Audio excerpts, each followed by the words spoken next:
कपास और मूंगफली जैसी पारंपरिक नकदी फसलों की खेती करने वाले गुजरात के अमरेली जिले के देवलकी गांव के किसान संजय भाई डोबरिया पिछले 4 साल से इजरायली खरेक यानी कि सूखे खजूर उगाते हैं।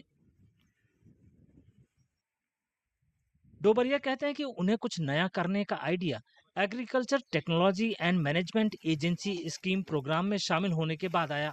इस प्रोग्राम का मकसद किसानों को खेती के ऐसे तरीके डेवलप करने में मदद करना है जो टिकाऊ हों।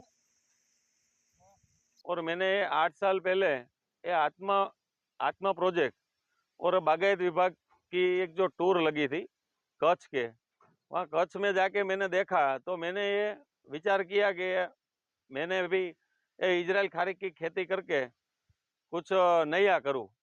और 8 साल पहले मैंने इजराइल खारिक का खेती का निर्णय करके ये पौधा लगाया है, 120 पौधा लगाया है। डोबरिया का कहना है कि इजराइल खरेक की खेती की वजह से उनकी सालाना आमदनी बढ़कर लगभग 18 लाख रुपए तक पहुंच गई है।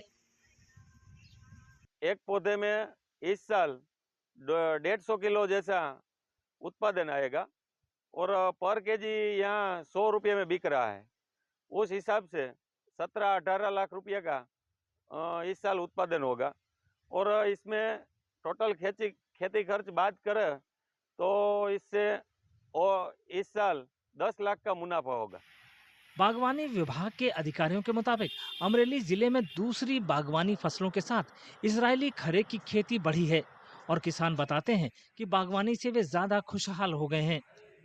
ગુજરાત સરકારના કૃષિ વિભાગ હેઠળ બાગાયત ખાતું છે ખેડૂતોને વિવિધ ફળ પાકોના નવા વાવેતર માટે અને સહાય આપે છે અને હાલમાં બાગાયત ખાતા દ્વારા વન પર્યાવરણ દિવસના 5 તારીખના કાર્યક્રમ બાદ 3 માસ માટે આખા રાજ્યવ્યાપી ગ્રો મોર ફ્રૂટ ક્રોપ કરીને એક ઝુંબેશ ચલાવી છે અને